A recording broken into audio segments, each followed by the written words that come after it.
In Book 9 of Paradise Lost, Milton invents the old horror movie staple, let's split up, we'll cover more ground that way. More importantly, the downfall of Adam and Eve begins with a marital argument. It's a polite debate in which Eve feels the need to separate from Adam, arguing that they can do more work that way.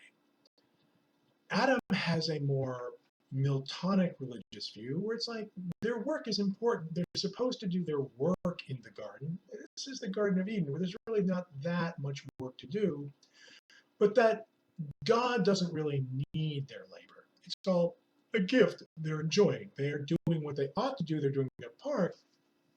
But if they don't attend the Garden of Eden attentively enough, the Garden of Eden's not going to go well. The Garden of Eden largely takes care of itself. Adam is living in an unfallen world and knows it, where nature is kind of working for God and man, and mankind and nature are not estranged at all.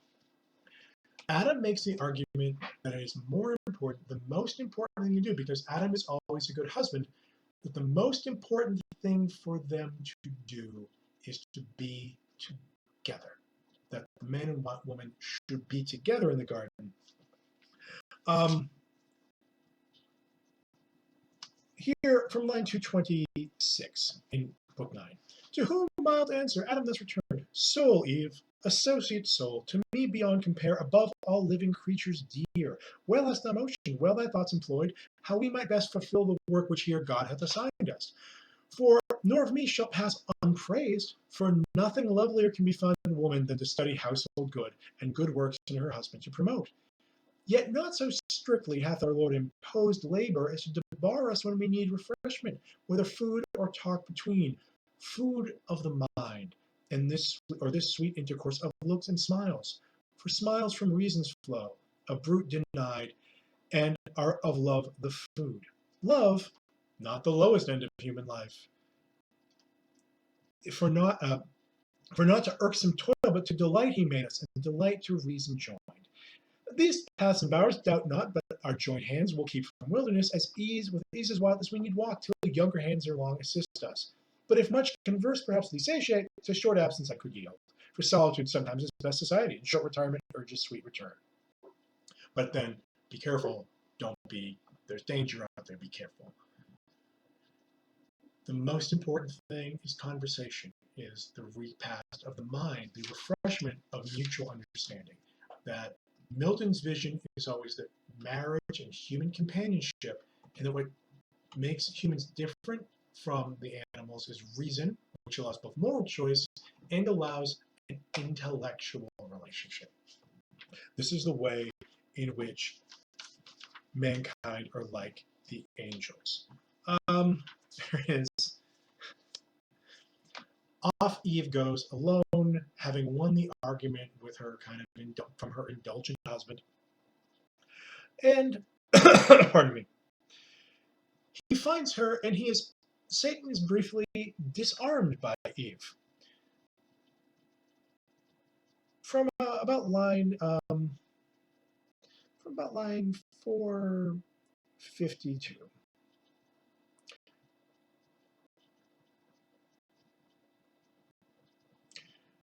What pleasing seemed for her now pleases more. She most, and in her looks sums all delight. Such pleasure took the serpent to behold this flowery plot, the sweet recess of Eve, thus early, thus alone, her heavenly form angelic, but more soft and feminine her graceful innocence.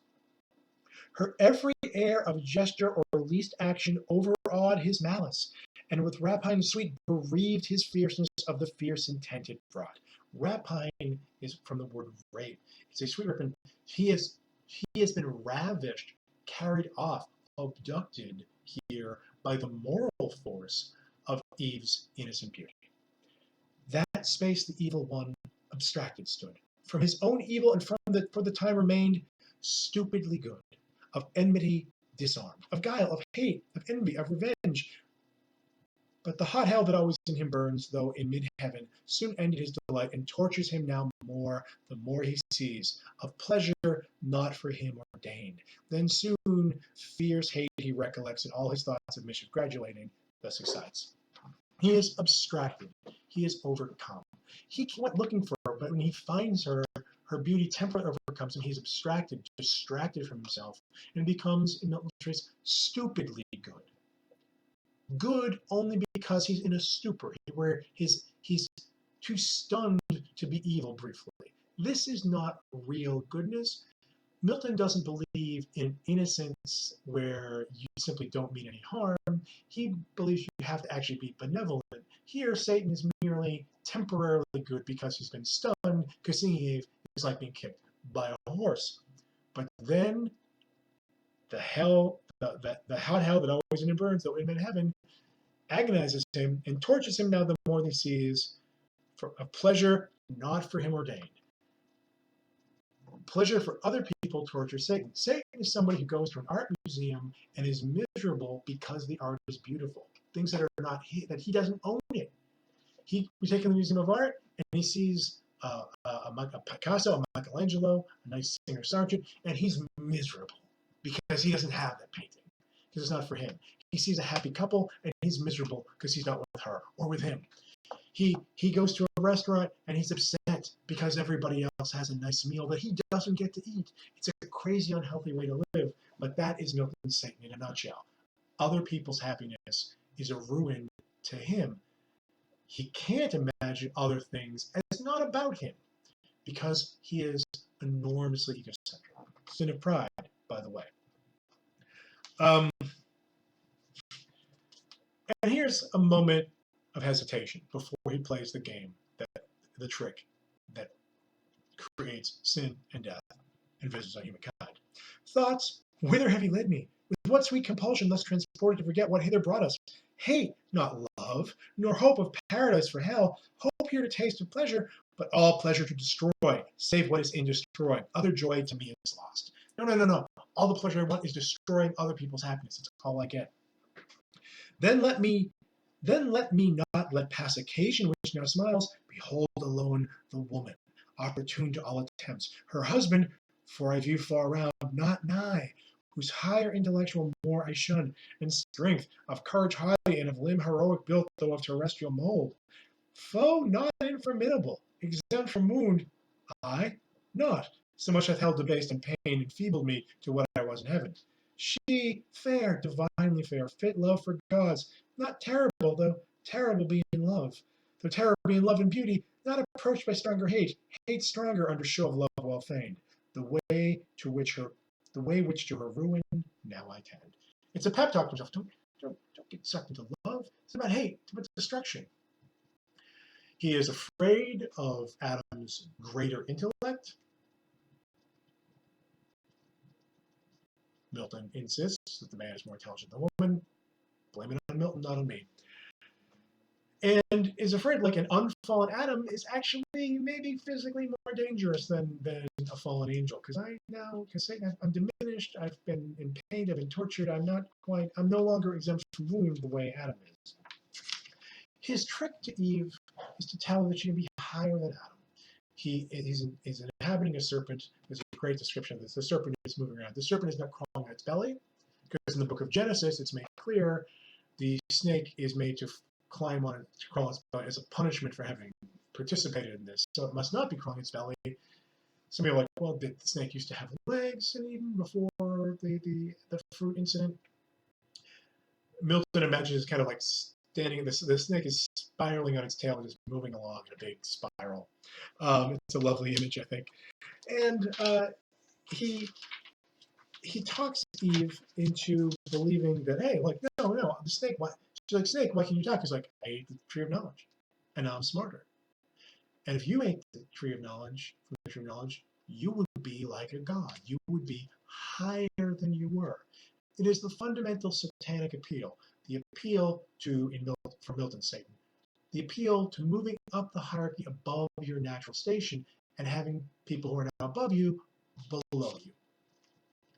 And Eve is like, yeah, I could be smarter than Adam. That would be great. Here is Eve.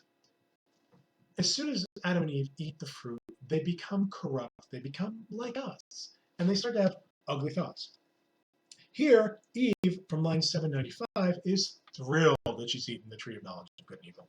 O sovereign, virtuous, precious of all trees in paradise, of operation blessed to sapience, hitherto obscured in fame, and thy fair fruit let hang as to no end created, but henceforth my early care, not without song each morning and due praise, shall tend thee in fertile burden ease of thy full branches, offered free to all, till guided by thee I grow mature in knowledge, as the gods who all things know, though others envy what they cannot give.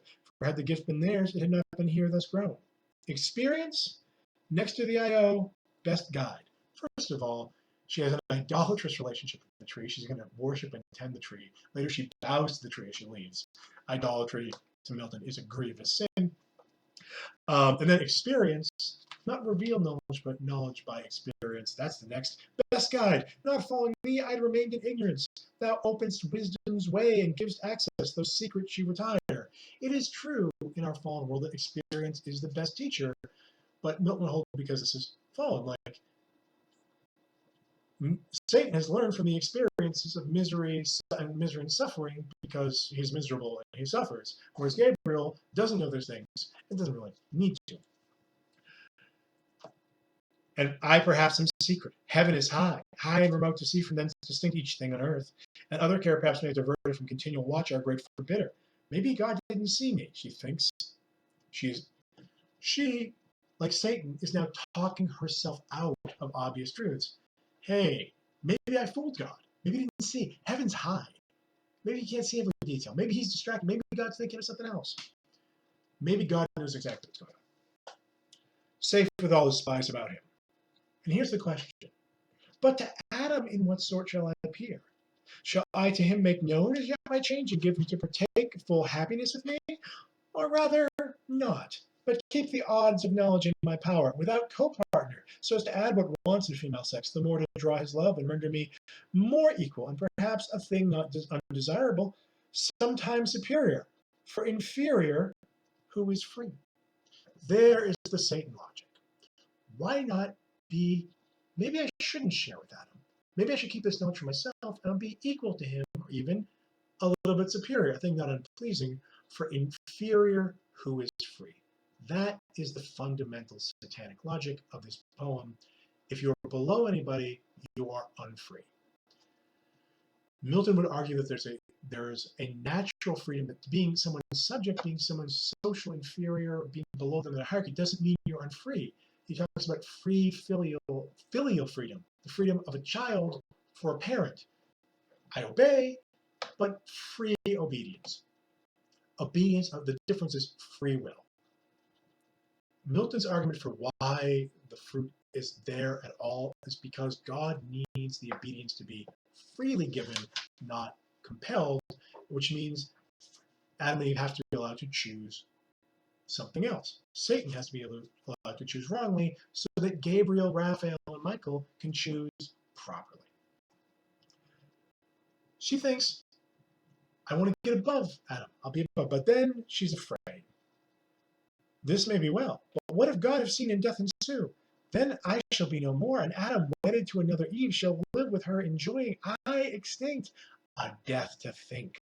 Confirmed then I resolve, Adam shall share with me in bliss or woe. So dear I love him, that all deaths I could endure, without him live no life. And at the end of that, that's nice. I need to be with him in love, and life and death. Either way, I need Adam, but it's also selfish. If I die, if I don't share with Adam and I die, God will make him another wife, and he'll forget me. That is miserable. He's going to go down with me. It turns around to like, I will share, I need to share, I will die. I'd rather die than lose him. I don't want to live without him. But also, very selfishly, her argument, her belief is, I don't want him to die without him. He has to come with me. And this is what Adam will ultimately say. Let me go to Adam's fallen nature on page 299, line 1017. In Book 4, we saw happy, innocent, pre-fall of man sex, pre-lapsarian sex. Now we have, almost immediately after both halves of the couple have had the fruit, we have the invention of bad sex, of wrong sex. Not because this couple isn't married, but because their will is fundamentally corrupt. So the sex they have with each other is now dirty because they do it in dirty ways. Um, Here is Adam, and it's some terrible puns about fruit and tasting. Eve, now I see thou art exact of taste, and elegant of sapience no small part, since to each meaning savour we apply, and palate call judicious. I the praise yield thee, so well this day thou hast purveyed. Much pleasure we have lost while we abstain from this delightful fruit, nor known till now true relish tasting. If such pleasure be in things to us forbidden, it might be wished for this one tree had been forbidden 10. Sin feels so good, I wish I had more things to sin about. But come, so well refreshed, now let us play, as meet is after such delicious fare. For never did thy beauty, since the day I saw thee first and wedded thee, adorned with all perfections, so inflame my sense with ardor to enjoy thee, fairer now than ever, bounty of this virtuous tree. The word virtuous is ironic. Virtuous also means, for Milton, possessing a kind of power.